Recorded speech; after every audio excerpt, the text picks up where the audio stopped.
వైజాగ్లో ropeway experience చేద్దామని చెప్పేసి రోప్వే దగ్గరకు వచ్చాము. ఇది మన ఏపీ అండ్ తెలంగాణలో ఇది ఒక్కటే అవైలబుల్ ఉంది. మనం ఒకసారి ఎక్స్పీరియన్స్ చేద్దామని చెప్పేసి షారోన్కు హైట్స్ అంటే భయం అయినా కూడా లాక్కొని వచ్చిన. చూద్దాం మరి ఆమె ఎలా రియాక్ట్ అవుతుందో పైనకి వెళ్తూ ఉంటే. మార్నింగ్ నుంచి ట్రై చేస్తూ ఉంటే ఇక 12:30 అవుతుంది. 12:30కి ఓకే చెప్పింది. ఐరన్ స్టేర్ కేస్ ఇప్పుడు ఫస్ట్ ఫ్లోర్ వెళ్ళాలన్నా కానీ ఆ స్టేర్ కేస్ని చూస్తేనే భయపడతూ ఉంటుంది. ఇక మరి ఈ రోప్వేను ఎలా ఎక్స్పీరియన్స్ చేస్తుందో చూద్దాం. మనం మీదకి వెళ్ళాక మేము తన ఎక్స్పీరియన్స్ కూడా కనుక్కుందాం. తర్వాత రోప్వేకి అయితే టికెట్స్ తీసుకున్నాను. పర్ హెడ్ వచ్చేసి 150 రూపీస్. ఇదే టికెట్ పైనకి వెళ్ళడానికి కిందికి రావడానికి మనకు రోప్వే అనేది ఇట్లా వచ్చి ఆగిన తర్వాత క్యాబిన్లోకి క్రూ మెంబర్స్ మనల్ని ఎక్కిస్తారు. దాని ద్వారా మీదికి పోతాం. ఫైనల్లీ రోప్వే స్టార్ట్ సౌండ్ వస్తుంది. వెళ్తా ఉంటే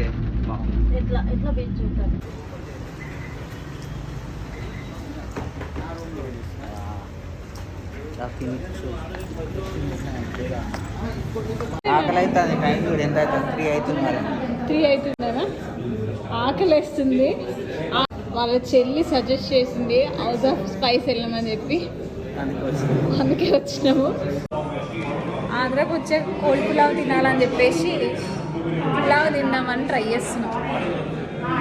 బుజ్జిబాబు ఆకలి అవుతుంది. బుజ్జిబాబుకి ఏమంటారే బాగా ఎండగొడుతున్నాను. ఇంగ్లీష్లో ఏమంటారు అయితే సన్ స్ట్రోక్ కూడా వచ్చే ఛాన్సెస్ ఉంటాయి.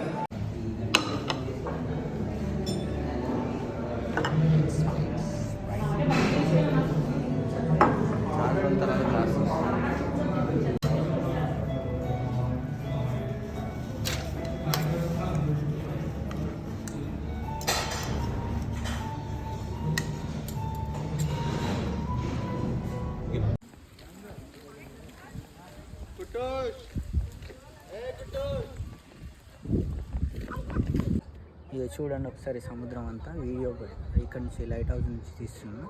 పైనకి వచ్చేసినాం. జస్ట్ ఎంట్రీ టికెట్ 10 రూపీసే. కాకపోతే వ్యూ మాత్రం అదిరిపోయింది. ఇక్కడ రావడానికి 30 కిలోమీటర్స్ ట్రావెల్ చేయాల్సి వచ్చింది. కానీ ఆ 30 కిలోమీటర్స్ వర్త్ అనిపించింది. ఓకే,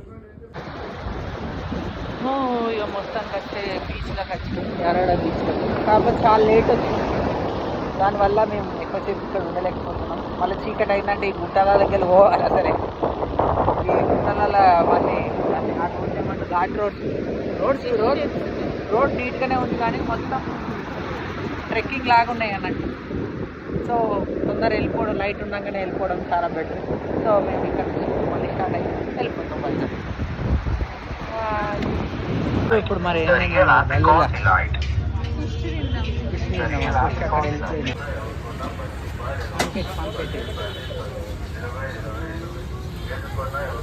ఇప్పుడు ఈ వజ్రం సెలెక్ట్ చేసుకున్నాం. మనం ట్రై అయిన తర్వాత టేస్ట్ చేసి చెప్తాం. ఇది వస్తుంది. అదే చూద్దామని ఏమేమి ఉన్నాయని ముందు వరకు వెళ్తున్నాం. ఇంకా షాప్స్ ఉన్నాయి,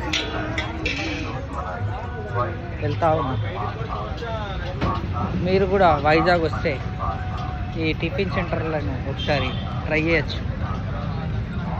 చాలా ఉన్నాయి. నెంబర్ ఆఫ్ అటొక 100 ఇటొక 100 ఉంటాయి ఈజీగా.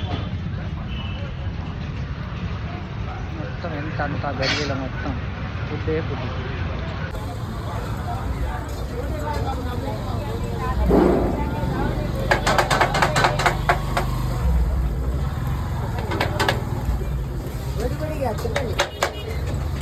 ఫిష్ ఉన్నాయి ఇక్కడ.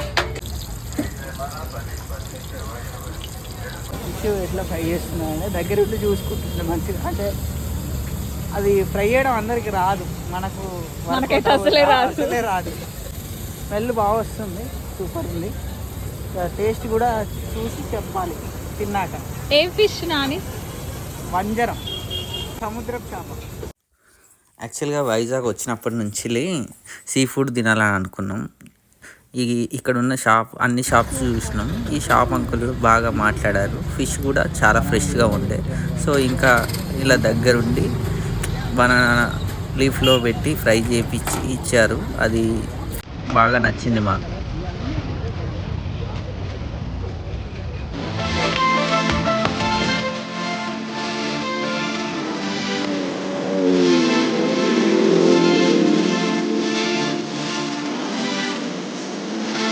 వెయిటింగ్ ఫిష్ కోసం.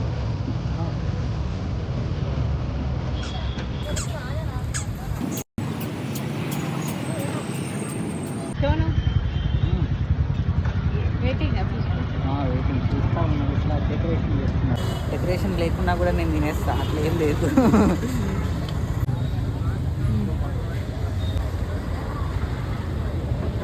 ఫైనల్లీ మనం అందరం వచ్చేసింది.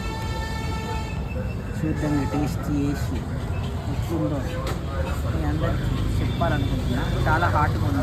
మొత్తం టేస్ట్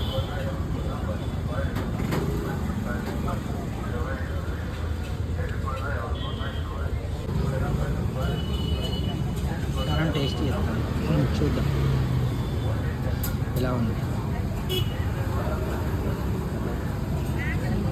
బాగుందా, నచ్చిందా? తాగు. ఈ ఫుల్జర్ సోడా ఎప్పటి నుంచో ట్రై చేయాలని నా వైఫ్కి ఉండే. Finally she is trying it. వీడియోలో చూసినంత వరకే తాగింది, మిగతా అంతా నేనే తాగాల్సి వచ్చింది. చాలా స్పైసీగా ఉండే, సో నేనే కంప్లీట్ చేశాను.